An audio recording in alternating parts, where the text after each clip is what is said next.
And as we take this walk through the Word today, I'm speaking this morning on the subject of pastor's preparation for what's coming. Now, as you know, we're you might say, the second half of the Apostle Paul's second letter to Timothy, which would put us sort of in the middle of his pastoral epistles, a little bit more than halfway through the pastoral epistles. The pastoral epistles would include 1 Timothy, 2 Timothy, and Titus. These pastoral epistles are letters written to pastors with the purpose in mind of helping them to be the kind of pastors that they need to be for their congregations, and that they might also equip other men to be the pastors that they need to be.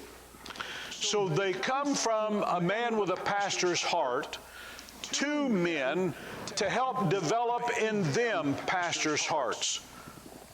In developing a pastor's heart, a pastor must recognize that there are certain preparations that must be made to cope with and to help people to cope with things that will arise in their lives. They're normal things. Things that are going to come up in everyday life. Things that will happen as we go about attempting to live as Christians in normal society. Normal society being defined as, well, conducting business every day, from day to day. Things like buying groceries, things like paying rent or making necessary purchases, things like interaction with friends or businessmen or acquaintances. Day-to-day life. How do we conduct ourselves as we do those things? But it's not just those kinds of things. How do we equip ourselves, or how do we get equipped so that we can handle those special things that are going to come our way? Special things like, well, as he mentioned here, perilous times. Perilous times are coming because, as we are very well aware, the end of days is coming. Since the beginning of time, men have pondered the notion of the end of time. We're certain that time will end, and we're certain of it because we know that time began. Things that have a beginning have an ending. It just kind of works that way, doesn't it? Every man created in the image of God has an innate sense that all things that have a beginning also have an ending. If there's a beginning of something, there's an end of something. A child is born, and as the child grows, we know that at some point that person is going to die. There's a time to be born, there's a time to die, Ecclesiastes tells us. So we know that this is going to happen. Life as we know it, while faced with mixed emotions, has been moving along in basically the same fashion as it has for thousands of years. Technology has improved some, and there have been convenience inventions that have, well, helped to make life easier. That's why they're called convenience inventions. But life continues pretty much the same. But we know that life is that all things will come to an end. All good things must end, and certainly all things will end. We know that that is true for the individual. We also know that that is true for the created universe. Everything that has been created has been moving toward what physicists would call the state of entropy. The state of entropy is that when everything finally runs down to a state of equilibrium, that is a state that it's no more progressing, it's no more improving, it's no more continuing on, even in what we consider a normal vein of things. It will run down, it will wear out. We know that entropy applies to everything. That's why we have to buy new cars. That's why we have to, I'm sorry, Brother Pendle. That's why sometimes we have to walk with canes. Or sometimes when it gets really bad, we may have to get a walker. I actually had a person tell me one time who had to have a walker for physical therapy. You know, during a time of physical therapy, this person needed a walker, and I said, why not just a cane? He said, because canes are for old people. I said, okay, I'm sorry, Brother Pendle. No reflection, and present company excluded. But at any rate, we know that everything wears out. We know that everything eventually just goes away. Everything dies. We get that. We know that it's coming to an end. Now, we know that this universe is going to come to an end. We know that time is, in fact, God already has a time in mind when this is the end. We know that God has a schedule, and we know that Christ is going to come back. And in the latter times, in the last days, we find here in Scripture, the Bible says that in the last days, perilous times shall come. Now, a couple of things I want to point out. We know that in the tribulation, we're not talking about tribulation necessarily right now. In the tribulation period, that 7-year period following the rapture of God's people out of this world, we know that there will be perilous times. We know that it's going to be really, really bad for all of those who are left on this earth after the rapture. But even before the rapture, perilous times shall come. And this is the description given right here in the 3rd chapter of 2 Timothy. Now, when Paul is writing to Timothy, Paul is going to, in the second half of 2 Timothy, Paul is going to try to impress upon Timothy just how important it is for him to listen to the preparations made by Paul and listen to the advice for preparations for young Timothy, because not only is Paul addressing the latter times, the last days, perilous times, but he's also in the 4th chapter going to deal with his own passing and the fact that Timothy's going to have to be here to face all these things by himself. That one of these days, and you and I need to realize that one of these days, all of the things that are important, all of the things that are crucial, and all of the things that are pressing and perilous that we're going to face, we will have to face alone. The only companion we will have will be the Holy Spirit of God. We'll have to face Him alone. So we have to be prepared for those times. Hence the title, A Pastor's Preparation for the Last Days. So the day is coming. Timothy's going to have to take a stand against the devilish assault made against him and all other believers in the last days. And I'm not even talking about what's going to happen after the rapture.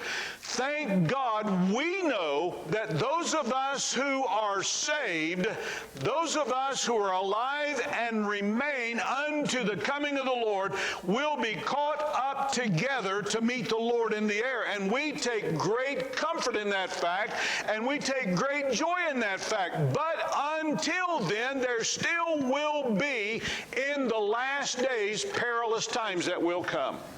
We recognize that. We know that. It's going to happen. And he gives the description. So what I want to do is, before we get to those times, try to warn you, try to prepare you by helping you to know, first of all, the marks of the last days. I want you to see the marks of the last days. Notice in verse number 1, again, that it's going to be an era of peril. An era of peril. And here's what we know about it. The priority of this truth is in the words, "This know also." Of all the things that the apostle wants Timothy to know, and you can go back and read 1 Timothy. In fact, he says a little bit later on to Timothy, he says, look, you have known my doctrine, manner of life, the things that I've taught and the way I've behaved. You know me. But he says in verse number 1, this know also. In other words, whatever else you know this, Timothy. Let me ask you a question. Since the Apostle Paul is the one that in 1 Thessalonians chapter 4 wrote that those of us who are alive and remain unto the coming of the Lord will be caught up together. And since he is very well aware that Timothy has that solid testimony of salvation and will be caught up with all the rest who are alive and remain unto the coming of the Lord and get caught up, he will be caught up. Don't you imagine that Paul knows that he's going to be raptured out before tribulation begins? If he's alive at the time of the rapture, he's going to be raptured out. Aren't you pretty much aware, or aren't you pretty much assured that Paul is aware of that? Of course. And so he's not talking, when he says perilous times shall come, he's not talking about tribulation. He's talking about the time prior to the rapture, prior to the tribulation. And he says, just simply know this, Timothy, that in the last days, perilous times shall come. This know also, perilous times shall come. So the priority of this truth is that you need to know this. Be aware of this. Here's what we think. We think that because the rapture is going to take place, we're going to be rescued, we're going to be saved out of tribulation, we're not going to have to go through the tribulation. We got it made, everything is going to be just fine. Okay, as far as the tribulation is concerned, yes, we'll be just fine. But you need to know that in the last days, perilous times shall come. Don't you think for a second that you're going to avoid or escape perilous times. Perilous times shall come. And don't think for a second that just because we're not going to go through tribulation that we're not going to go through some trials. Because in the last days, perilous times shall come. Just get yourself prepared for it. Just make yourself some mental notes and then get yourself equipped. Get yourself close to God and recognize that perilous times shall come. Now here's the picture of this time. He calls them perilous times. What do we mean by perilous times? If you were to take a journey and go through, let's say, for example, the Rocky Mountains, and you were to do this on foot, you're going through the Rocky Mountains on foot, and some of the Rockies are as high as 14,000 feet plus. And if you were to go through the Rocky Mountains, and I don't even care what time of year, you're going to encounter some perilous terrain. And unless you had the right kind of equipment to make that journey, you're going to encounter some a perilous journey. Everybody with me so far? That's what we mean by perilous. You're going to encounter perhaps perilous creatures. You're going to encounter perilous conditions. You're going to encounter perilous altitudes. Did you know that you can pretty much make it, as far as altitude is concerned, how well you breathe and how well you adapt, to about 10,000 feet, and above that, you may have some problems. Alita and I we had occasion to take a vacation back in 1997, and we went to Yellowstone National Park. And the place where we were camping was we didn't realize the altitude until this happened. We were camping at about 8,000 feet, a little above 8,000 feet. And for some strange reason, Alita was feeling like she was going to have a heart attack. And I was terrified for my wife. And so we took her to the park had an emergency room. We took her in, and the attendant there, I think it was she a doctor or a young doctor?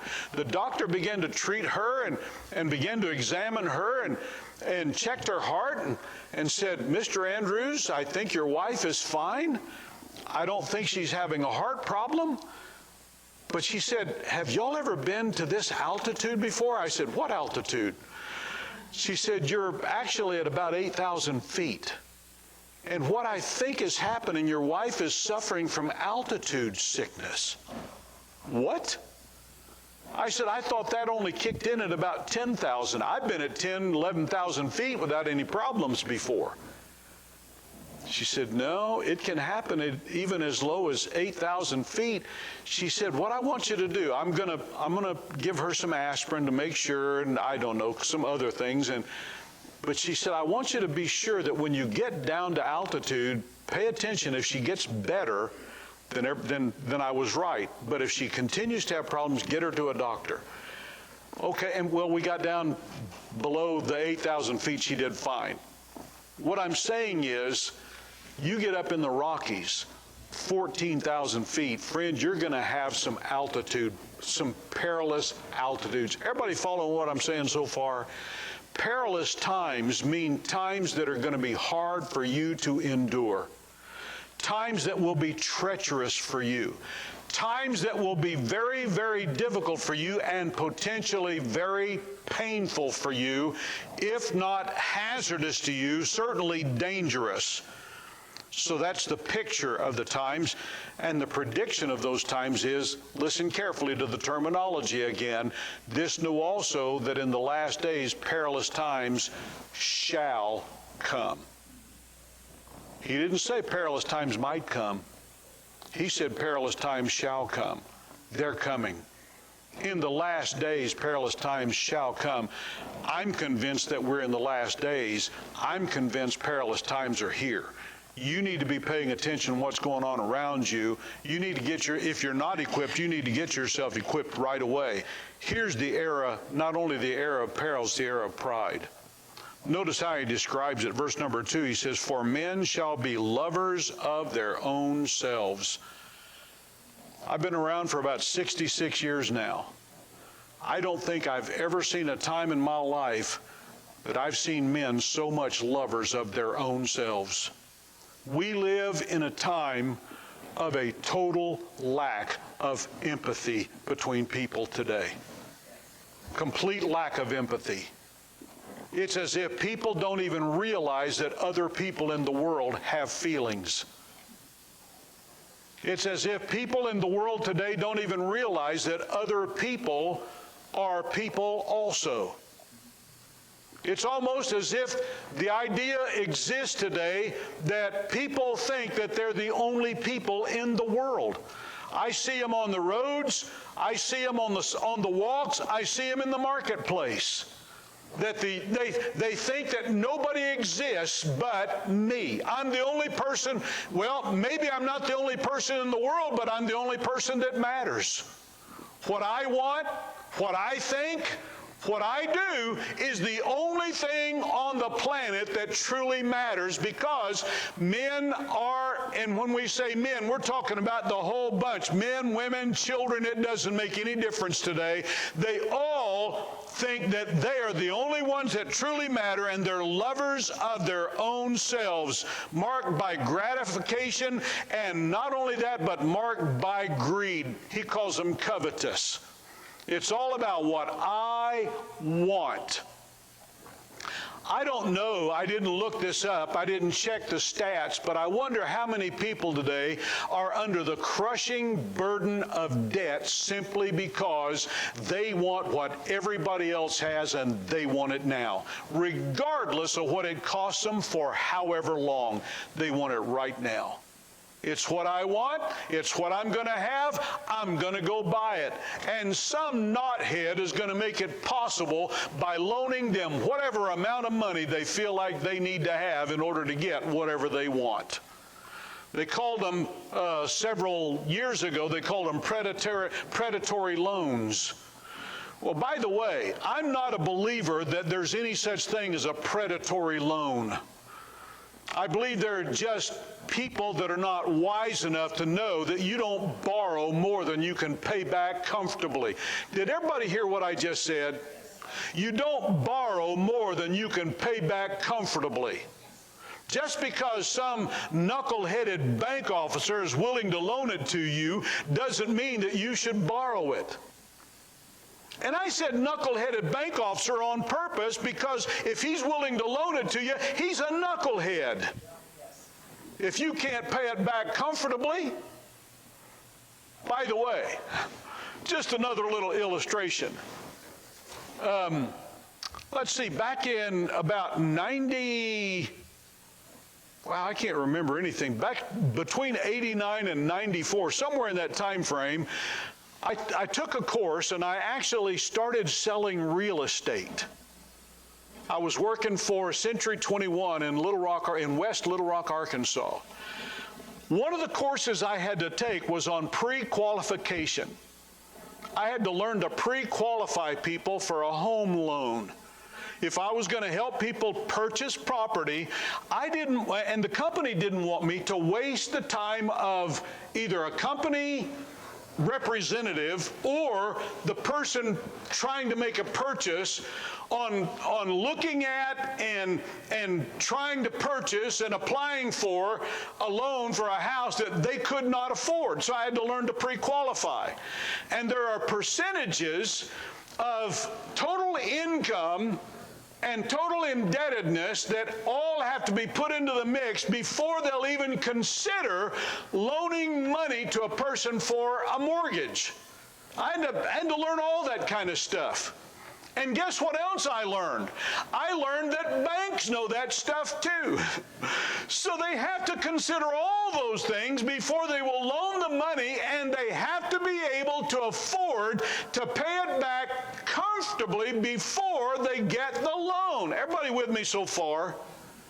So I'm simply saying don't borrow the money if you can't afford to pay it back. But anyway, what I'm talking about is there have been those that have decided that, well, it doesn't make any difference what it is, I want it. Alita and I applied for a loan, we pre-qualified so we could go look for a house. This some years back, and we walked into a realtor's office, and the officer came back after our pre-qualification and said, show them whatever they want. I mean, our credit was good enough. We had a good credit rating. We had paid the house off and all this kind of stuff. And so the guy said, show them whatever they want. I said, no, or we said, no, show them within this range. You show us what we want to see within this range, not whatever we want, because we knew what we felt like we could pay back if we were to make a purchase. Everybody with me so far? Covetous. We're going to get whatever we want because it's what we want, marked by gratification, greed, and glory. Here's what we mean by that. Notice what he says. Covetous, boasters, lovers of their own selves, covetous, boasters. Man, look at me. Look what I've done. It's all about me. I so dislike, for a couple of reasons, this time of the year. Because you either hear candidates bad-mouthing the other guy or talking much about himself. Look at what I've done. Look at who I am. I'm the right kind of guy. You want to vote for me because I'm all of this and then some. I'll be so glad when the election is over so we can finally get something else on television, radio, and the print that I really want, not this stuff. But at any rate, it's marked by proud, all overestimating it. By the way, can I say this? People just need to stop overestimating themselves. Stop overselling. Do you know why we're so disappointed in the people that we elect? Because we listen to their overestimation of themselves. Or we listen to how badly they downplayed the next guy. But it's also marked by godlessness. He uses the term, they're blasphemers. Look again at verse number 2. Blasphemers, godlessness. In other words, to say, number one, that God does not exist is blasphemy. Everybody with me? To say that God does not exist is blasphemy. Listen up now. To say that God is who I say He is blasphemy. For me to say that I can identify my God the way that I want to identify my God, I choose who my God is, that's blasphemy. God is God. God allows me to know Him. God is gracious enough to allow me to come to Him through His Son. By the way, to say that God has no Son is blasphemy. And to say that God didn't do what God did is blasphemy. To say that all of this universe that we know of, this physical universe, got here by accident is blasphemy. And men in the last days, lovers of their own selves, proud blasphemers, that say that everything that is just got here by accident. That's all blasphemy. But not only that, it's marked by gall, disobedient to parents, unthankful, unholy. The gall. By the way, I want to say this, and I know we have some children in the room. I know we probably have some children that are watching, or at least they should be. To be disobedient to parents takes a lot of gall. A lot of gall. To disobey parents is one brazen act. What do you mean, disobey your parents? What I'm saying is that when children have the ability to care for themselves, pardon me, Brother Elijah, would you mind fetching me just a little bit of water in a cup, please? Thank you. I appreciate that. When children are finally able to care for themselves and provide for themselves, then and only then do they have enough going for them that they don't have to obey their parents. But they still should obey their parents. My father is 89 years old. I'm 66. If my father tells me to do something, now Dad respects me. Dad doesn't tell me to do things anymore. Hasn't for a long time. But if my dad tells me to do something today, I do what he says. If it's within, thank you very much, brother. If it's within my power, I do what my dad says. Because I just believe that children obey their parents in the Lord, for this is right. It takes a lot of gall. By the way, I think it takes a lot of gall to be unthankful.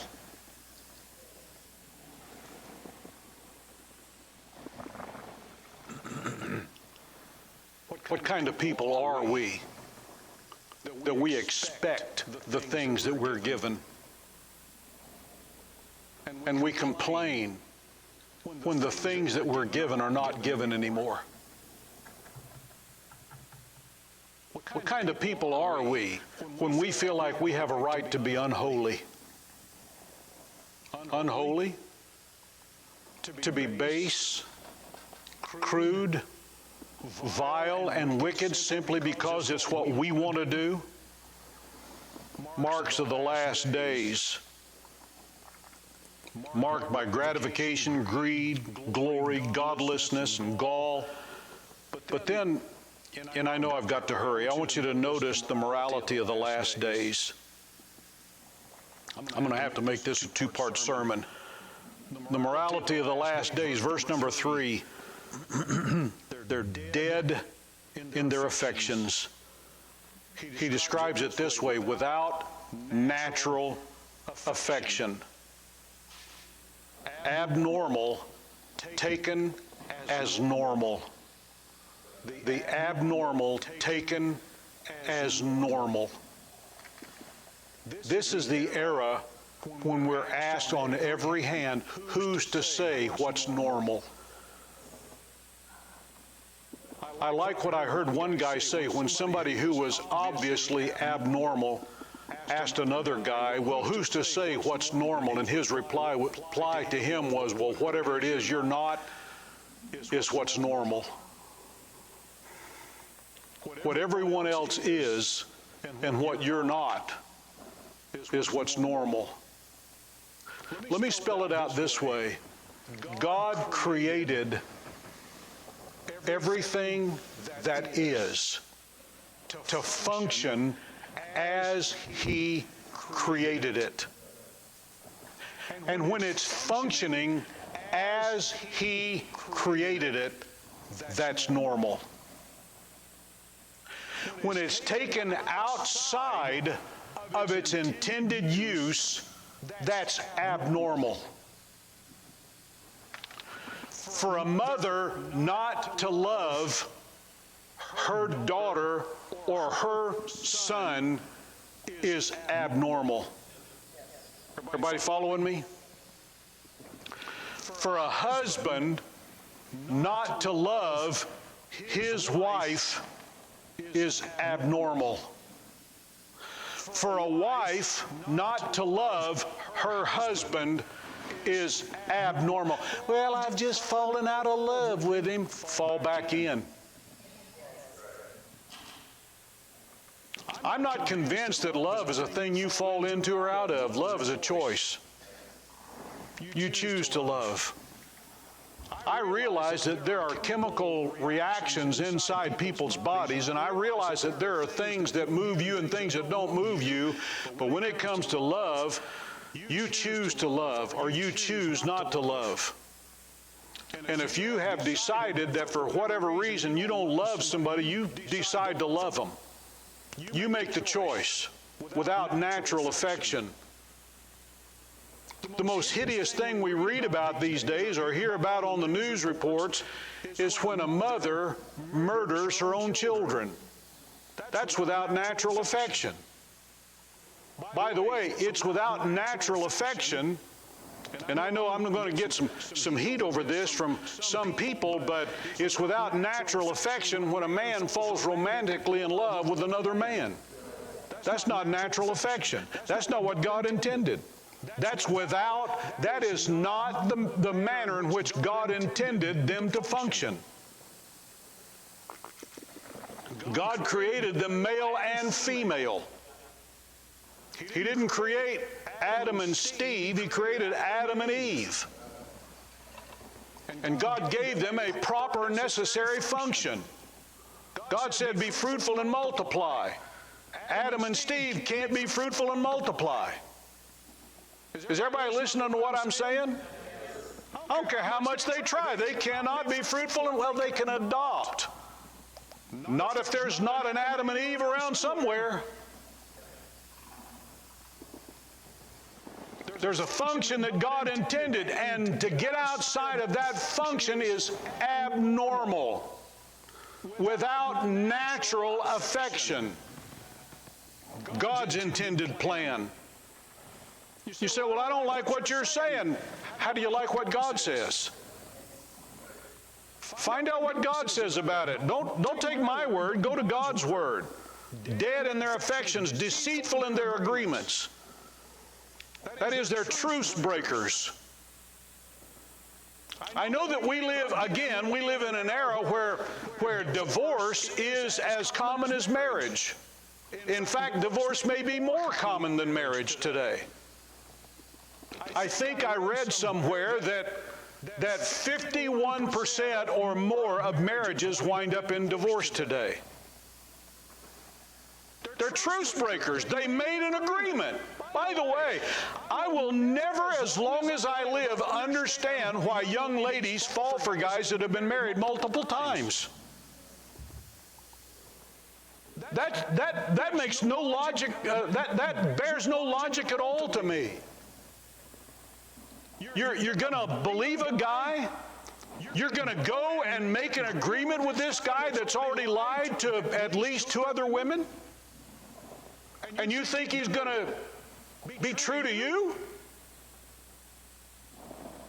He's a truce breaker. He swore an oath at least twice before, and he broke his oath. And by the way, whenever the Senate confirms a justice, and in the oath of that justice says that I do solemnly swear to support, defend, and uphold the Constitution of the United States, and then breaks that oath, that justice should be removed. Because that justice is a truce breaker. I realize that's just my opinion, but it is my opinion. It should be yours. I'm just saying. Dishonest in their accusations, false accusers in verse number 3, he calls them false accusers. Doesn't make any difference whether or not the accusation is true. I perceive it as true, so I'm going to accuse. By the way, don't accuse anybody if you can't verify the accusation. Otherwise, it's it's what I heard so-and-so say. You know, the Bible is clear. At the mouth of 2 or 3 witnesses, you confirm an issue. By the way, they're not witnesses just because they also heard somebody say. It's not a witness. A witness is a person that actually saw it happen. A witness is a person that was actually there when it happened. Well, this came from a reliable source. If it wasn't a witness, then don't believe it. Hello? They're false accusers. They're disorderly in their activities. That is, they are incontinent. They have no self-control. They just can't help themselves. They have no ability to resist going along with whatever everybody else is doing. You know, when the music starts playing, they start anyway. Disagreeable in their affairs. The Bible calls them fierce. Fierce. You know, they can't just have an argument. They can't just have a discussion. They have to have a screaming match. As if the one who is loudest is the winner of the argument. You know the way to handle that, right?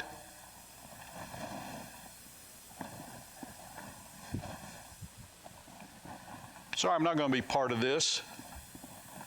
Disloyal in their associations, despisers of those that are good.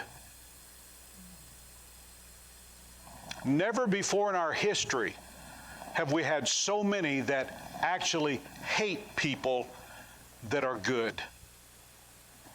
Let me give you an illustration. I know I've got to quit, and I'm going to quit right here. Right now, today, anti-abortion people are actually hated by pro-abortion people. Hated by them. Now you think about what that means. Let's just break it down and define some terms. Pro-abortion means they're in favor of actually ending the life of that little tiny, albeit unseen by the normal naked eye, ending the life of that individual inside the womb of that woman. Ending that life. That's what they're in favor of. Don't give me circumstances. Don't tell me reason. Well, there's justification for, well, fine. It's a life. That's a human being. Well, how do you know it's a human being? Because all of the characteristics that cause it to be human are in that tiny little creature at the moment of that tiny little creature's conception. All of them. They're all there. They all exist. And left unhampered, it will develop into a living, breathing, sentient being, a person. They're all there. And they're in favor of ending that life. Anti-abortion people are those who say, don't end that life. Whatever you do, do not end that life. Let that life come into being. That life was conceived, and only God should be allowed to end that life. Everybody listen to what I'm saying? Anti-abortion people. And those in favor of ending that life hate those who favor saving that life. Can you explain that to me? Does that make sense? They're despisers of those who are good. And in addition to that, there are those people today who totally disagree with the homosexual lifestyle. They believe that it is abominable to God. They believe that it is contrary to the normal way that God intended life to be. Again, we repeat for you, God created Adam and Eve. And those who are opposed to the homosexual lifestyle believe that it should be the way that God designed it to be. But the pro-homosexual lifestyle people hate the anti-homosexual lifestyle people. Hate them. They're despisers of those who are good. Despisers of them. They hate them. Why? Because in the last days, perilous times shall come. In fact, they'll do everything they can to put an end to all of those who have these anti-wrong people. They just end them, do away with them, don't want them around. Call them names, whatever else you want to do, but put an end to them. I'm simply saying that in the last days, perilous times shall come. I've given you the warnings. I do have a message for you. I do have how you can be prepared, what you can do, but you'll have to come back for that one. But here's what I want to say to you as I wrap it up. The days are obviously perilous. They're difficult times. In fact, Paul gives a little bit of a personal testimony and says that I've been imprisoned and I've been beaten and I've been left for dead. And I have to ask this question, why should we expect any different treatment? It's coming. And I'll say this, every Christian must today recognize that we have a comforter. We have a companion who goes with us. And we'd better learn to rely upon him and walk with him every single day, spending time in fellowship with him, and keep our eyes focused on him and our task at hand. That's what these last days should tell us for ourselves and about ourselves.